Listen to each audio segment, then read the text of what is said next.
What's happening, people? Welcome to another deadline stream.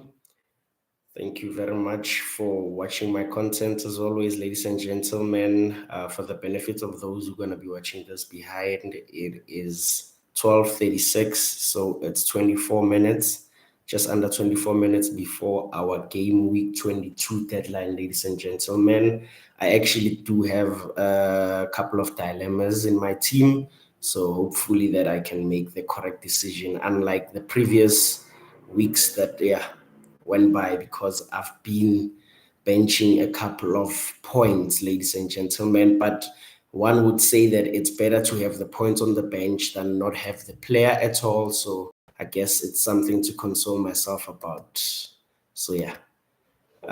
Yes, I got 87, ladies and gentlemen. I know this should be a week whereby I'm happy with my score, but I am definitely not happy with the 87 points because I actually, I had a captaincy blank, ladies and gentlemen, man. Like, very frustrated. My captaincy was always on Isak, I promise you guys. Then last minute, not only did I put it on Bruno, but also I changed Dean Henderson and put in Jordan Pickford because I sold Ollie Watkins. Had I just done nothing, guys, I would have been on 110 points or something like that. Because I would have had Watkins, I would have captain Isak, and instead of Bruno, it would have been Isak. I mean, not Isak, sorry, Watkins in the team. Then Jota would have been first on my sub, whom actually scored with his first touch as well. So, yeah, 87. I got a rise rank of almost 200,000, just over 200,000 places. I should be happy with that. But yeah, I'll take that actually. I'll take that. It could have been better, but let's see. Let's see what Game Week 22 has in store for us. Okay, I can actually go through in a bit of depth with my team. Pickford with a 1 pointer, Gabriel Mangales with a 1 pointer as well. Then Lewis Hall 6 points, as well as Munoz with 6 points as well. Then in midfield, I have Anthony Gordon with a goal and 2 bonus points with a 9 pointer. Then Cole Palmer with 10. Amagialo, the hero, 20 points. Yeah, incredible. Happened in the last 8 to 10 minutes. I think that is the latest hat trick ever scored in the Premier League. So I'll take that all day. It didn't look like United would return. By then, I had two players, including my captain. So, yeah, it was one of those weeks where I might save my game, to be fair. Salah, 2 pointer. The one time I go against Salah, I captain someone who's wrong. It's just, yeah, epitomizes my season at the stage. Then Bruno came in with 4 pointer, but he captained, so it's 8 points. He got the 2 bonus points, even though he didn't have any return. It's better than nothing. Then in my forward line, Jean-Philippe Matata, 8 pointer. That's his second in a row, so I'm happy with that. Then you have Alexander Isak with a 16 pointer. He actually scored a goal, 2 goals, so to say, and an assist. So yeah, Alexander Isak, he scored in his last 8 Premier League goals. I think he needs to score in his next 4 to be the all-time leading goal scorer. Not all-time leading goal scorer, like to have scored in the most consecutive games. I think the record was held by Ruud van Nistelrooy, which was 10, right? Then Jamie Vardy broke it in his Premier League season by scoring 11 in a row against Man United. So, yeah, Isak, if he scores today, he will have 3 games. And in those next 3 games, it will be Southampton away. Then they have Fulham at home. Then the last one will be Man City away. So, yeah, he can do that surely. Then on my bench, I have Dean Henderson, 7 pointer. Then the legend himself, Chris Wood. I still haven't had any points of Chris Wood, so these 9 points don't count. But we know with my luck, I'll be bringing him in my team. Then he'll just blank. Yeah, we'll see. Then I have the 2 Fulham defenders whom blanked, conceded 3 goals. Castagna got a yellow card. Anderson didn't. So yeah, That's my team, ladies and gentlemen. A whooping 87 points. So I take that. I take that. Coming into my team, I have lined up for the week.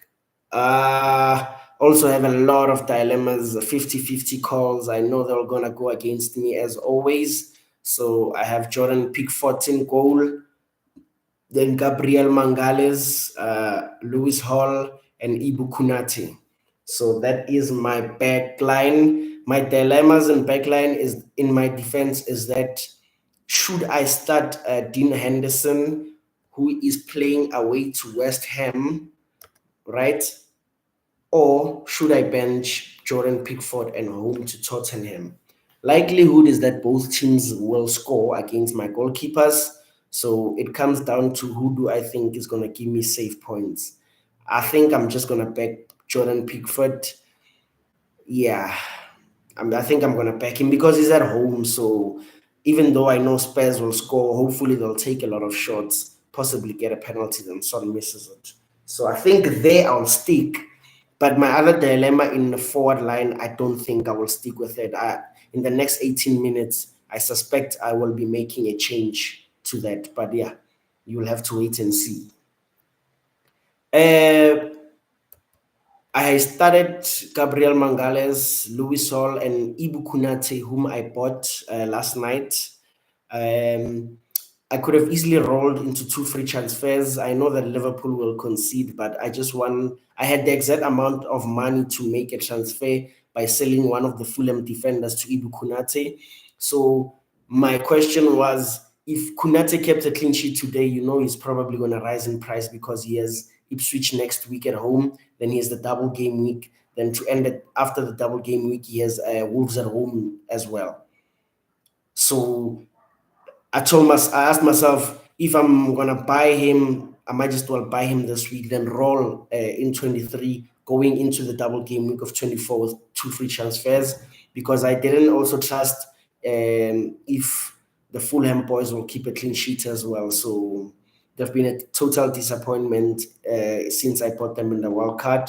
So I think, yeah, I'm happy with my decision to bring Ibu Kunate. He's not yet match fit. I think he did come out after the what game did it against Nottingham Forest that he doesn't believe that he's fully fit just yet. He had to come in earlier because Joe Gomez is also out. So he came out in the 65th minute. I still expect him to start. Hopefully he does.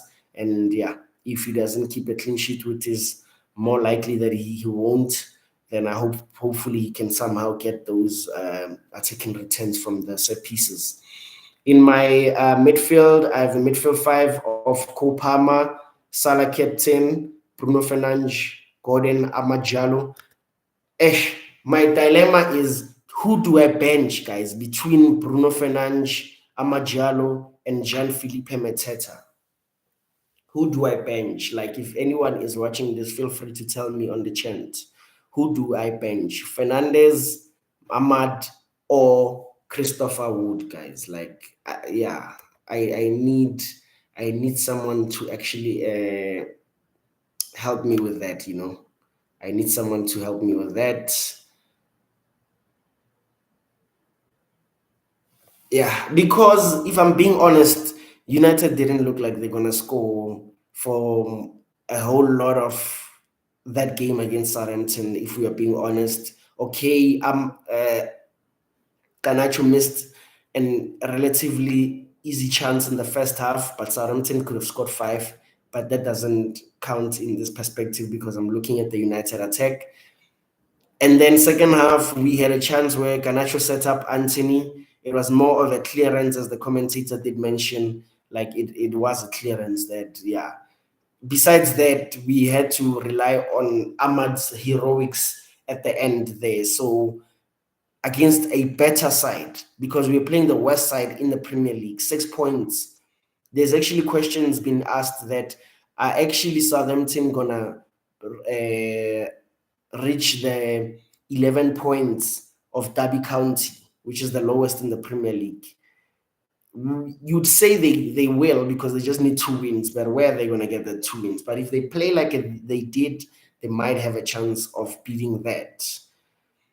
But yeah, I'm confused, guys. I really am. I don't know, man. I don't want to bench Bruno, of course. He's a penalty taker. You never know when he gets those penalties. And then, Mateta, man. Do I bench Diallo even after the 20 points? He won't score 20 points every week. So I'm gonna save it for now. I don't know, man. I like Mateta, man. He's returned in his last two games, as you can see, 8 points and 8 points again. XGI of 1.2, 1.12. Then previously he had an XGI of 0.044, 0.44. So, man, I don't know. I don't know. I really don't. Yeah, I don't know. I don't know, guys. Okay, yeah. We'll see. We'll see if anything does amount to change.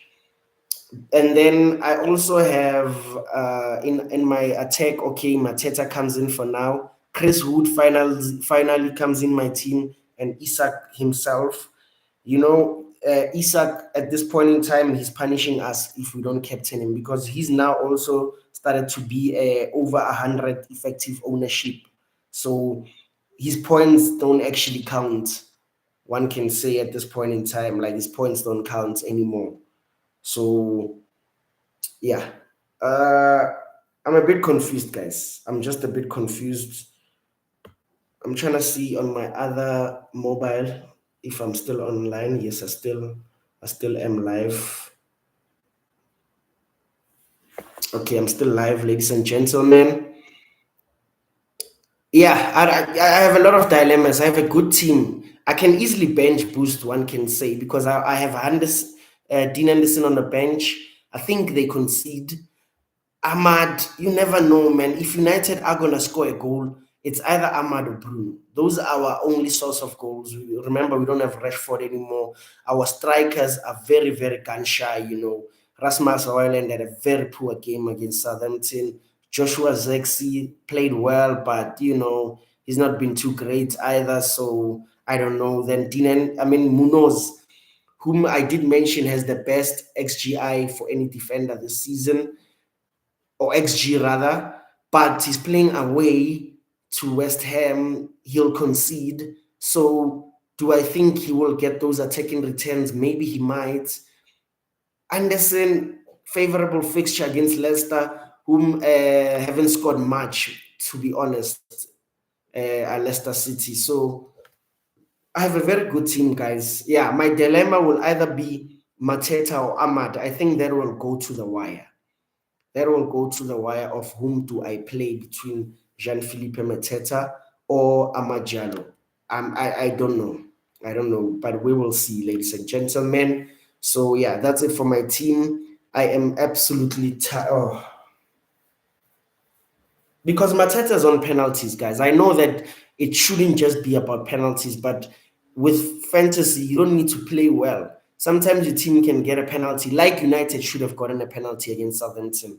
I think Kyle Walker-Peters handled it. And yeah, that is a blatant penalty, man. I don't know why they didn't give that. And Bruno could have easily walked away with a 10-pointer. So if United are still as bad as they were on Sunday, is it does it mean they'll get the goals? We can easily lose 2-3-0 against Brighton. Pella, we've lost already 2-0 against Nottingham Forest and against West Ham. What's this? Newcastle at home. 2-0 to Newcastle, 3-0 to no, 3-0 to Bournemouth, actually. Then against Nottingham Forest, we lost 3-2. So yeah, I don't know. We'll see. Then yeah, we can actually get into the fixtures. I can actually do them, preview them before deadline this week. So first fixture, Newcastle against Bournemouth. I think this is gonna be a tricky fixture for Newcastle. I don't see as many points as we've seen recently, because, as I've mentioned countless times, I think Bournemouth are a very, very good team, guys. Like, the table doesn't flatter where they are. I think they are seventh or sixth. I don't know. I don't look at the table. But yeah, they're a very, very good team. Okay, they've lost their talisman, Evan Nelson. I didn't think they will do well in the medium to long term without a pivot or a talisman up front, because they've also lost Unals, the Turkish backup striker for them, who scored a whipper the other time against, who was it against? Last minute, he just got a whip of a free kick. So without them having a number 9, they brought back Jefferson from in loan from Watford, as well as they are looking to bring in someone. But Dango Utara is the guy who plays out of position now. He's playing number 9. He played well in the FA Cup. Then he played decent as well against Chelsea. I thought Chelsea actually played well. First half, they should have scored a goal, 2 more goals at least against Bournemouth. But yeah, Bournemouth were resilient, and second half I thought they were valuable of getting the 2 goals against Chelsea. I didn't actually see Chelsea scoring the equalizer until Rhys James got the free kick at the end, and I think the keeper should have done better. Then for Newcastle, I didn't watch the Wolves match. I think I was watching the Liverpool game on Tuesday, but I was checking the highlights. I think, yeah, as always, they're playing very well. Right now, you would say they have the best midfield in the league in terms of form, with Bruno Guimaraes, Sandro Tonali, as well as Jolinton. There's just too much legs in there. We found out ourselves, United. There's too much legs in there. And yeah, there's quality on the ball as well with Bruno Guimaraes and Tonali. He's finding his feet since he was coming from that long-term ban from gambling. So I think they have a good midfield in there. Then obviously they've got men up front. On the right-hand side, Jacob Murphy, he just brings balance to the team. Sometimes Harvey Barnes is a better player than him, but you don't need to put square pegs in round hole. It just shows you as a coach. You'd rather have 2 players fight for one position, even though they are close enough to being good to each other, than try to fit them into the team and kill the balance of the team. I think Jacob Murphy is just he works hard on the right hand side, and he's just pretty decent Premier League footballer playing on the right hand side. And Anthony Gordon and Isak are having the time of their life. Newcastle has been the shine in light for me in terms of my wildcard team, because I've Gordon and Isak, brought them pretty early. I brought Gordon at 7.2, is now 7.7. I brought in what's his name, Isak, at 8.5, and is now like 9.4, I believe. So they've not only brought in the points for me, but they've also risen in price a whole lot of times. So this will help me with value. I think this will be a close match. I can see Isak scoring again, man. Like, who's to say he can score again? I think it will be a close match, but I see Hall and Newcastle conceding. They did get a bit lucky because Santiago Bueno of Wolves scored on Tuesday from a set piece, but he handled it before it went in. So that kept the clean sheet for Newcastle. But this time around, I think Bournemouth score.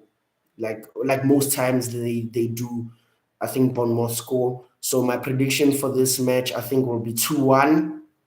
It might be 2-2, but yeah, I beg Newcastle to get their 10th straight victories in all competitions. I mean, they're doing so well. If Newcastle had the same amount of points as Forest, I know Forest fans will feel like we're looking down on them, but I don't see them like being there for a very long time, as we saw against Liverpool. I know they were playing the best team in the league this season, but they could have easily conceded a few more. Like, you'd think Liverpool deserve to win that football match by chances. But yeah, if Newcastle were in the same position as Forest right now, with the same points, with the momentum they have, I think they would have been more of a challenge to Liverpool, if I'm being honest. Unless if Liverpool lose today, then at least the title will be really, really back. Yeah, it would really be back. But yeah, we'll see. There's a lot of football to be played. We've only played one half of football now and 2 games. So imagine what has happened in the previous half of a season. Like United have sacked managers. A lot of Liverpool have been well. Erling Haaland was great and not great anymore. Salah has scored for however many weeks he has done. Liverpool have just been consistent. Arsenal are kicking themselves, like, so think about the amount of things that can happen in the next second half of the season. So there's just a lot to be played for. So yeah, it's going to be a brilliant season. Hopefully we can pull Liverpool back into the title race, and yeah, someone catches them, hopefully Forest or Newcastle. That would be great, right? Liverpool bottling it and not Arsenal winning it, but Forest and Newcastle. I'd be that. Like, inject me with that. I'll take that any day. I'll take that any day of the week. Okay, predictions that I've said: Newcastle, Bournemouth, 2-1. I'll stick with that. The next fixture, Brentford versus Liverpool. I didn't watch the Man City game. I didn't watch the Man City versus Brentford or Brentford versus Man City game because I was watching the Liverpool game. But the little that I caught, I saw that both teams had a lot of chances.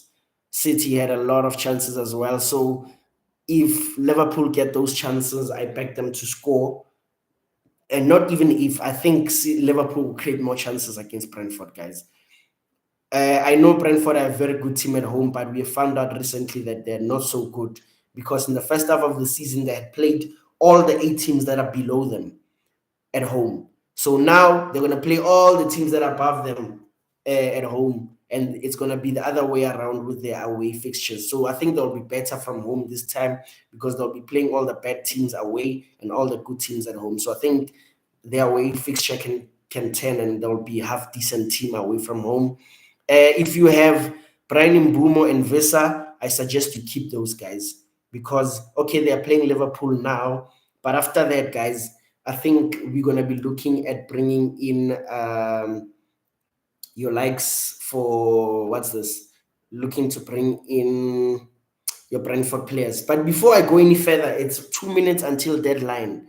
So here is my dilemma: Jean-Philippe Mateta or Amad Diallo. 1 minute to go, ladies and gentlemen. I don't know what to do. I don't know what to do. I'm a United fan, I like playing my United players, but Mateta, man, he's on penalties. Surely Crystal Palace score a goal or two against West Ham. How did they play last year? Let me quickly check. How did they play last year? I know that shouldn't count for anything, but man, it's already too late. I'm going to save Amad Diallo, Salah captain, Jean-Philippe Mateta on the bench. Oh, my days, I'm going to regret this.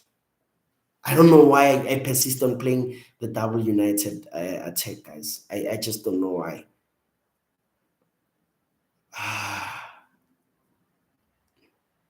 Mateta. Okay, it's already deadline, guys. It's past 1. There's nothing I can do. There's nothing I can really do. So yeah, it's deadline. It's locked in. My team is locked in. I'm playing Ahmad ahead of Mateta and Bruno ahead of Mateta. I know I'm going to regret this. United are probably going to lose 2-0 and Mateta will score a brace and I'll be like, why did I do that? But yeah, that's the downfall of having 8 attackers and a good squad. That's why I enjoyed having like one rubbish forward. Then I don't have these dilemmas, But yeah, I guess maybe Palmer doesn't play, then Mateta plays anyway. But yeah, I think,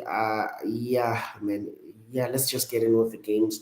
Past deadline, 15 minutes until the team news. So I'll be live for the next 15 to 20 minutes while I take you through my score predictions. Then I'll take you through the Newcastle versus Bournemouth team news as well. Then yeah, we can end our stream there.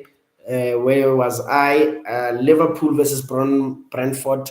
Brentford versus Liverpool. I didn't complete talking about this. I don't think. In terms of, yeah, I think, as I said, Bumo and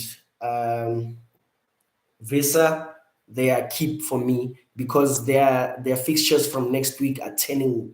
Okay, they have Crystal Palace away, Tottenham at home, but after that, even I'm gonna be bringing in Bumo.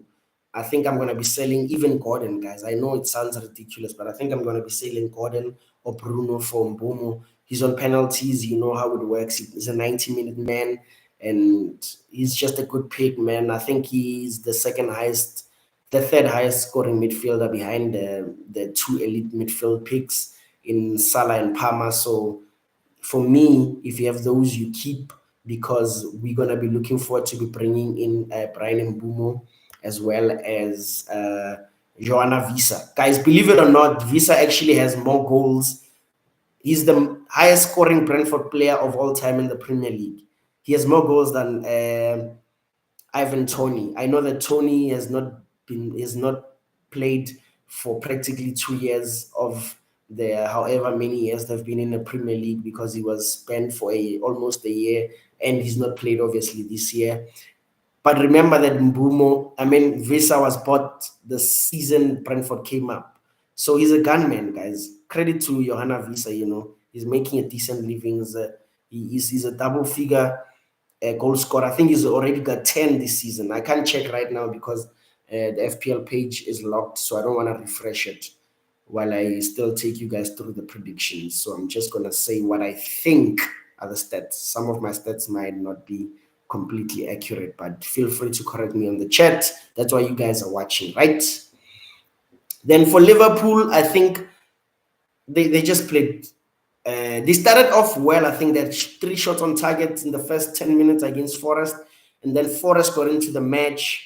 They responded well, Forest, I thought, and I was like, Chris Wood, the guy is just so inevitable, guys. He's inevitable. One touch, like one chance, one goal, man. Like there was a goal of a striker with so much confidence, mate. Like he just got played by Elanga then and first time finish with his weaker foot. The only place where he could finish that, he could score that. So I thought he was, yeah, I mean, Chris Wood is just inevitable. His numbers are not great whatsoever, guys. I think he has an XGI of 0.32 or something like that, which is so bad. But even Mbumo has a pretty bad numbers, but he's doing well. So maybe he's just a great finisher at this point in time. Son had poor stats for however many years he played for Tottenham, but he kept up the amount of goals he scored because he's a great finisher. So yeah, Liverpool second half, Arne Slot made very good changes by bringing in Tsimikas and Jota for Kunate and Robertson. It repaid straight away off the bat, like straight away, like first touch for Tsimikas and the first touch for Jota. Liverpool were right back in the game, and yeah, after that it was just the Liverpool versus the Cells show, because Matt Cells, like he kept Forest in that game, man. Like there was also one clear off the line by Ola Enya from Salah, so Salah could have easily returned as well. So yeah, I thought Liverpool, it was ominous. It looked ominous for teams that are chasing Liverpool, because if a team still gets a win and they don't play well, okay, they get credit. But as a team that's chasing them, you have something to hold on to. But if they're still creating chances against a resolute team that is Forest, then if you're Arsenal, you're like, when they play teams like Brentford, they are missing Pinnock and Christopher Ayer at center half, right? Okay, they are playing with Collins and Van der Berg. Van der Berg has mostly played right back. I know predominantly he's a center half, but this season he's played right back. And they're playing a winger at left back. So they are there to be got at. I don't think Rico Henry is ready to start against Salah. So I still think it will be King Lewis Potter at left back against Mo Salah. It could be a long day for him. Could be long day for him if you are being honest. But okay, it is what it is. Prediction for this, I think Liverpool score. It's gonna be 3-1. 3-1. Then Leicester City against Fulham. I think, yeah, Leicester, man, they leave a lot to be desired, man. They don't finish their food, which even like, yeah, man, Leicester, they're just going down, right? They lost 2-0 to Crystal Palace. Before that, I thought they played very well against City, man. They were well worthy of getting something in that match, but they're finishing, man. Like Vardy, obviously Premier League great, mate. Like we can't take that away from him, but he's reached his twilight of his career, so he's not the same Jamie Vardy with that X factor anymore.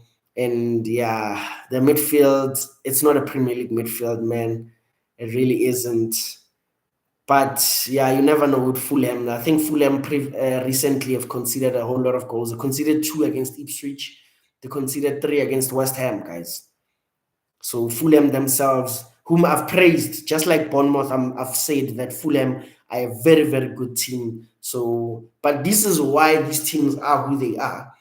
They don't have the consistency all season long, right? Because they have played well against the big teams. Now Fulham, they drew at home to Southampton, they drew at home to Ipswich, they lost away to West Ham. Those are good fixtures for a team. Those are good fixtures for a team that you should take advantage of. And now they're playing Leicester City away. One can ask himself, can they do it? Possibly they can. I think Fulham, like if I'm gonna predict something, I'm gonna predict Fulham to come to the party. So I think it's gonna be 2-1 Fulham with that. Then last fixture of 5 o'clock kickoff, West Ham Palace. I also didn't watch much of West Ham against Fulham because I think I was watching another game during the week as well. Then I saw that West Ham scored 2 goals in 2 minutes. Obviously, that changes the game. Goals change games. I know it's a cliche, but obviously they do. They change games because they got scrap. They got the first goal right from who scored the first goal? Soler, yeah, Soler got the first goal, I think, from a mistake from Andreas Pereira. Then Suchek doubled the lead in next to no time. Then all of a sudden, now you can actually defend. But how did Fulham get back into the match in the most remarkable ways, guys? I mean, like, I don't think we have ever seen something like this where someone gets 2 goals by not intending to even score, because it was a mirror image. Both goals were mirror images of one another, right? Robinson, simple pass. Iwobi crosses the ball on the left-hand side of the pitch, trying to pull in an in-swinger. Then the first time, I think Raul Jimenez missed it. Then it goes past Fabianski. The second time, the same exact thing. Robinson passes in, Iwobi crosses the ball, in-swinger. Then Harry Wilson goes in for the header. He misses it, but still goes in. I think Iwobi scored those 2 goals in a combined XGI of 0.04. 0.04 for both goals. So if you have Iwobi, you must feel so lucky. Then us non-Iwobi owners can feel unlucky to be punished, because Robinson, who's highly owned, got 2 assists out of nothing, man. And Robinson has 9 assists. I think he's only 3rd in the assist charts in the whole league. 9, guys, from a defender. Fulham has only kept 3 clean sheets. So yeah, he's been great. If you have Anthony Robinson, you've done well. So yeah, that's how West Ham considered their goals. But they did come in and score their 3rd goal. I think it was Paqueta. So yeah, to win that football match, it gives another chance for Potter to get 6 points out of 6 immediately. Immediately through the door, you win. That just it comes down the pressure, and for the team as well. So I think it can do West Ham confidence. Team news for West Ham, obviously they are missing both their strikers for the long term. They're missing their talisman in Jared Bowen, and Crescento Somerville, I think, is a doubt for this game as well. So, but yeah, they won with those players missing the other day. So maybe I see them scoring goals against Palace. Palace are a very good team as well. Like they're starting to get results. I have 3 Palace players and I'm not playing any. So I don't know how I want that to go. Because if Palace do well, my players rise in price. It means that I have the correct players and people are actually bringing in my players, but I do not want them to punish me a lot, especially if it's Jean-Philippe Mateta who I benched. But I think Palace can get something in this game. I see this being a KG 1-1. I think both teams can take this. Coming off victories midweek, getting 4 points in a week, I think it's not too shady, like not too shady. So yeah, I think they'll take that all day long. Then Arsenal versus Aston Villa. Yeah, I did watch Arsenal like in the North London derby. I thought they were playing a very depleted Tottenham side, especially in defense. Okay, one can say Tottenham don't have their backline. Arsenal didn't have the attacker, but I think Arsenal are just missing Saka of their key players. I know Jesus is not there, Wanier is not there, but these are squad players, right? These are squad players. The Tottenham are missing their first choice goalkeeper. Okay, the young lad in Kinski. I think that was his debut actually in the Premier League. And they're also missing left back in Dostini Odogi, 2 of their centre halves. But yeah, Arsenal were well value of their victory.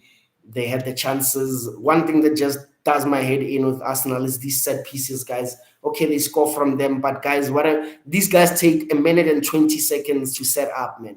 What are we doing here? We're playing NFL. Like they have to cuddle or huddle up every time they have to take a corner. Then they will have to go there and take time. This doesn't only happen with corners, even with throw-ins. I think 2 of Timber's 5 yellow cards this season have come in from time wasting. One of them was against Palace in the first half. They take like a minute to set up. I forgot to mention this on the previous stream against when they played United, man. Like they take too long. Referees need to do something about this. Like we know that's your weapon. Good on you. You guys have figured out something that most teams haven't. You're scoring from set pieces. And scientifically they say the more time you take, in corners, then the opposition side loses concentration. But come on, man. Are we taking over a minute to take a corner? Like the people who are heading the ball will first have to go to the set piece taker to tell the set piece taker to do like where to put the ball. Then they'll have to go back there. Once they get back there, they're gonna stand for a few seconds again, and then the set piece is taken. Like it does my head in, but what can we say? It works for them. Surprisingly, they are playing a team who's also, I think, Villa are top 2 also from set pieces as well, alongside Arsenal. So it will be funny if Villa actually get the goals via set pieces as well. They beat a very toothless Everton. Oli Watkins, who I sold him, man, and he came in with a 9-pointer. But I don't see him starting both their next 2 games, especially if he starts today. I don't see him starting on the Champions League game, but that would mean he'll start against West Ham next week. But I didn't want these headaches, hence why I just went for someone like Chris Wood, also on penalties, plays 90 minutes more often than not. Then in midfield, I replaced Jota for Fernandez. I told myself, choose penalty takers. If you see my team, I actually have from forwards, midfield to attack. Only Ahmad is not, and Gordon are not a penalty taker. So I have 6 penalty takers: Palmer, Salah, Fernandez, Wood, Isak, and Mateta. I don't need much sometimes. Like I can just have a team get a penalty, and all of a sudden, if we get like 3 of the 6 get penalties this weekend, that's almost a green arrow, guys. So that's my thinking into that. Predictions for this, I think Arsenal uh, win this 2-1. Yeah, it's 1:15 now, so I can go on to X and quickly take you through the Newcastle and what's this? The Newcastle and Bournemouth team news.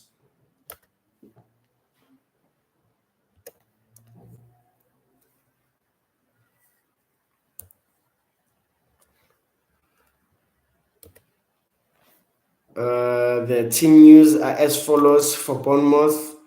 Quickly share the screen again.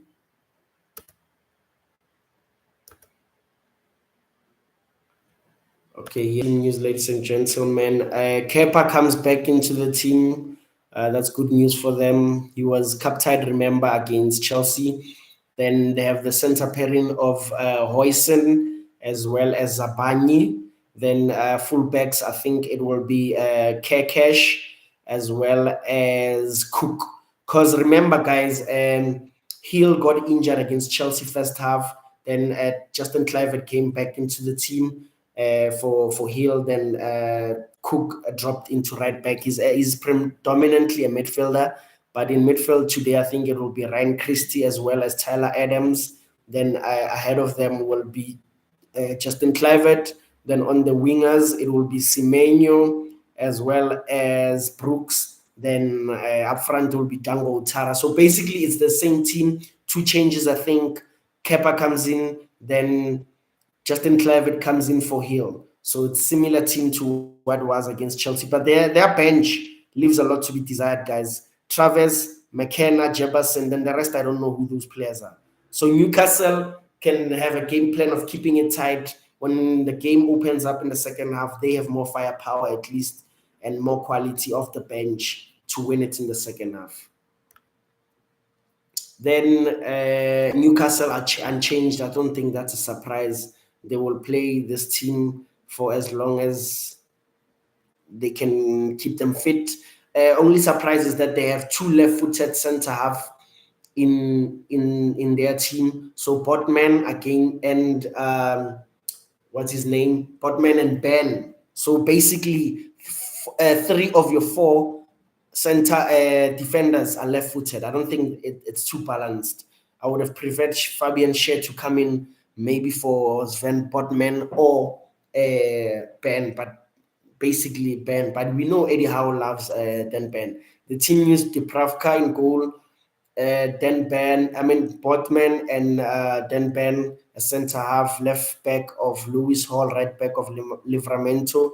Then that midfield three, which we spoke about, of Jolinton, Tonali, and Bruno Guimaraes. Then front three of Murphy, Isak, and Anthony Gordon. Then substitutes, they have Vladimir's Odysseus, as well as Kieran Trippier. Then they have Fabian Schär, they have Osuola, then they have Miguel Almiron, Martin Kelly, Joe Willock, Sean Lastaff, and Lewis Miley. I think Newcastle were hampered so much by their depth last year. Remember, they had a lot of injuries, but this season they have almost none. I think the only injured player is Harvey Barnes. So yeah, the Geordies are flying, man. We don't know how long that will last because yeah, a season is a very long time. But for now, they are absolutely flying. To be fair.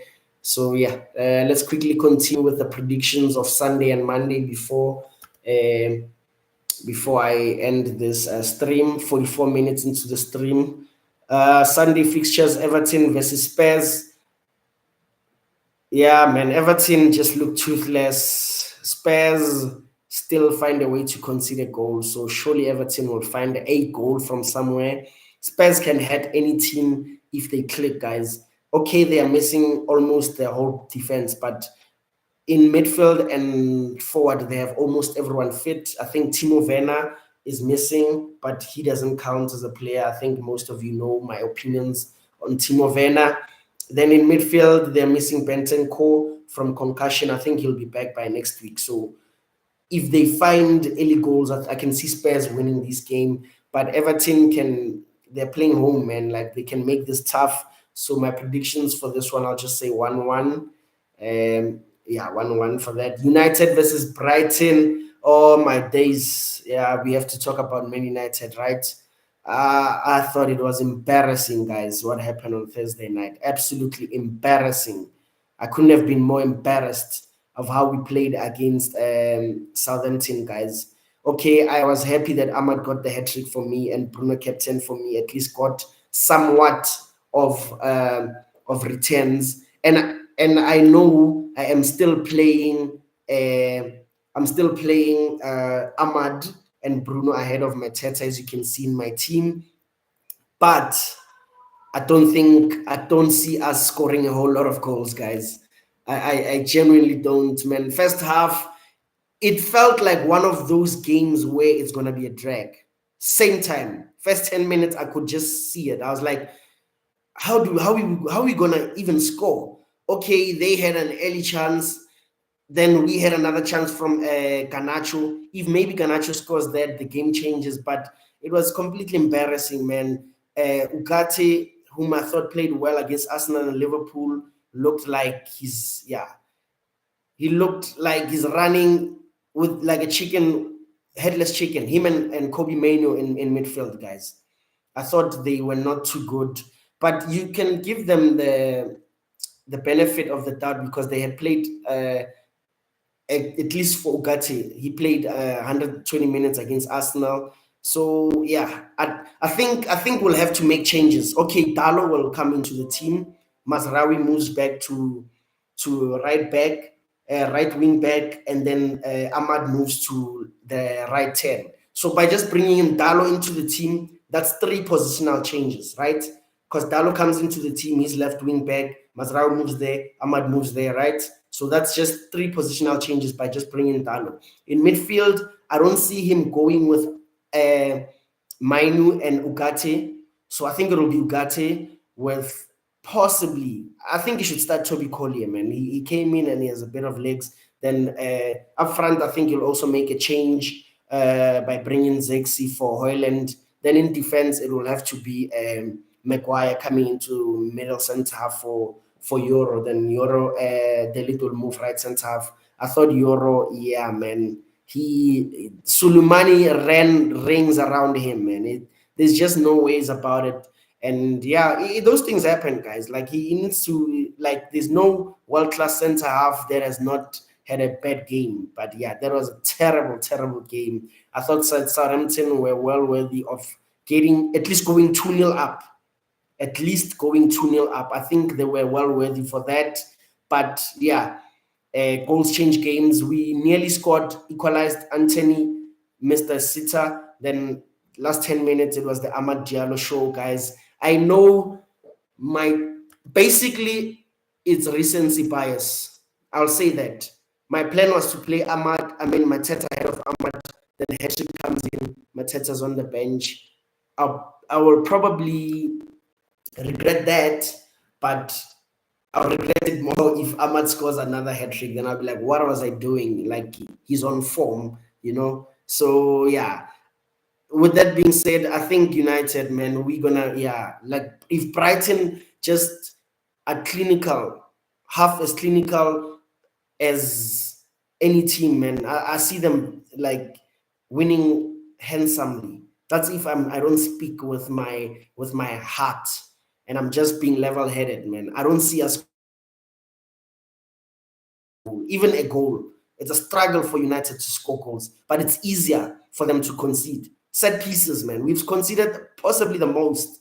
Like since Amarin came, I love the guy. I'm patient with him, but he needs to sort out these set pieces. I think Maguire and Zexi coming into the team, that's height into the team. Maybe it can help with us clearing those balls. But man, it's gonna be a long day for us United tomorrow. If I'm being brutally honest, I see Brighton winning this 3-1.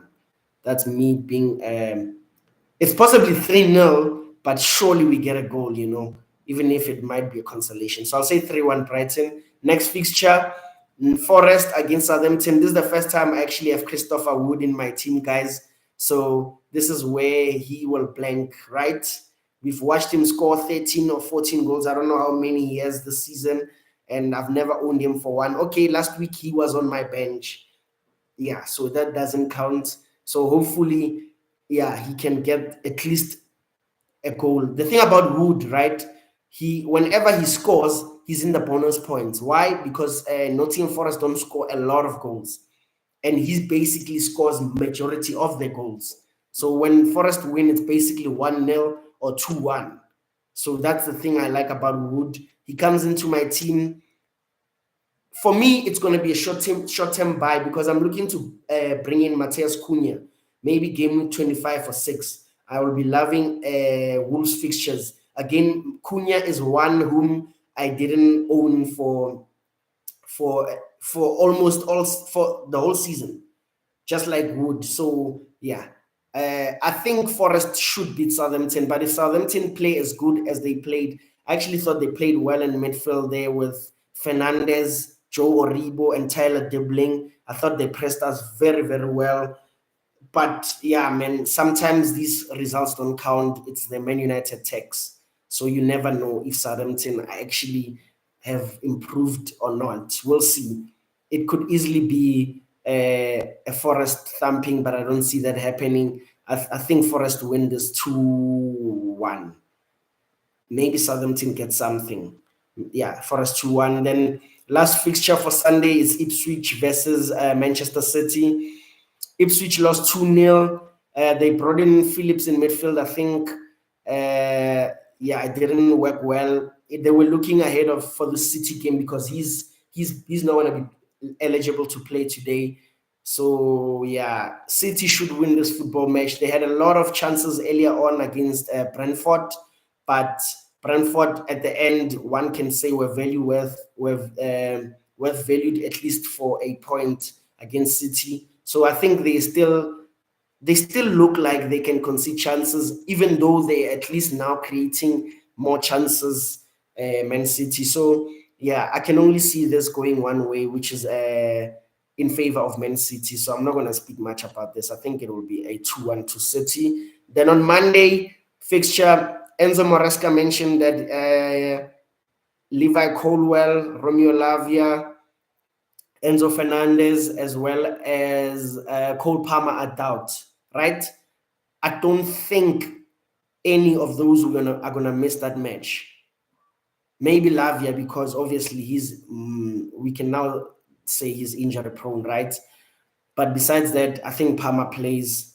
That I was half looking at Palmer captain, but just like on Tuesday when the flag was on Isak, that turns me off slightly. So that's why I just gave it to Salah. So yeah, Palmer, man, he just needs a goal, just like Wood. Then he mops up all the bonus points. He's in his last 4 game weeks. He has double figure goals, all of 10, 10, 10, blank 10. So he just needs one goal at the best of times, Cole Palmer. They played well in the first half. Nicholas Jackson has reverted back to type. His numbers are there, but his finishing leaves a lot to be desired. So I think if Chelsea score 1 or 2, the floodgates can be open. Remember, this is where Palmer scored this is where he got his 4 assists and Madueke scored the first goal. I think these are the mirror image of the second game of the season, right? Yes, they are. Yes, they are.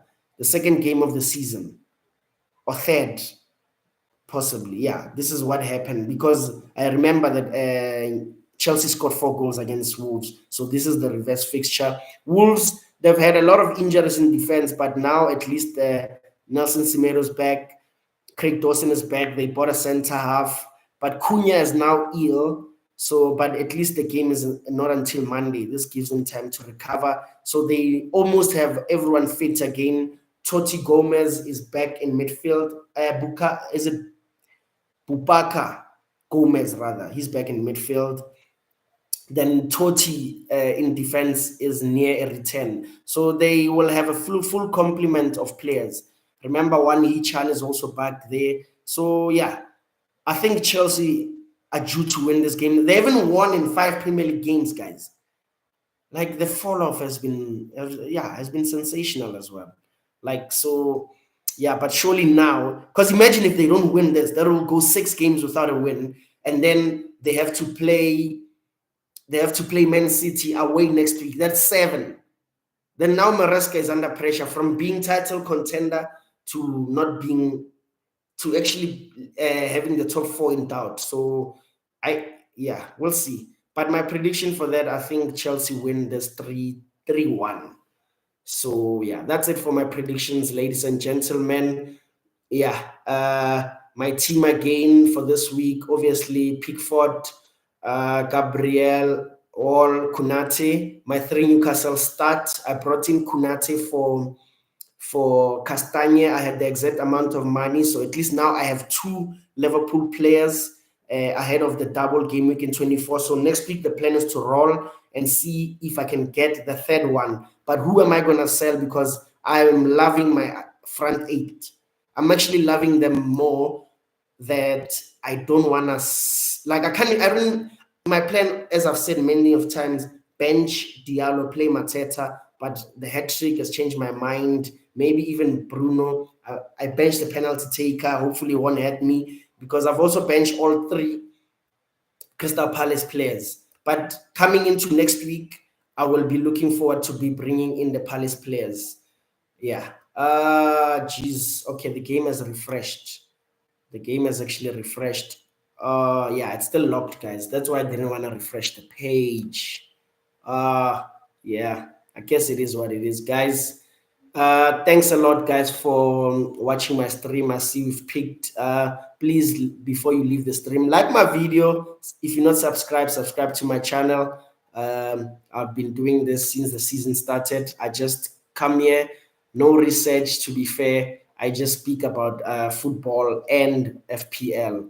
So yeah, if you're enjoying, just give me a like. As always, I stream on deadlines just before the game week. I was hoping that the game would be up by now so that I can quickly show you my best team for next week. And as always, I would have taken you through my mini leagues and seen how my other rivals or friends are going this season. But yeah, unfortunately, I refreshed the page, man.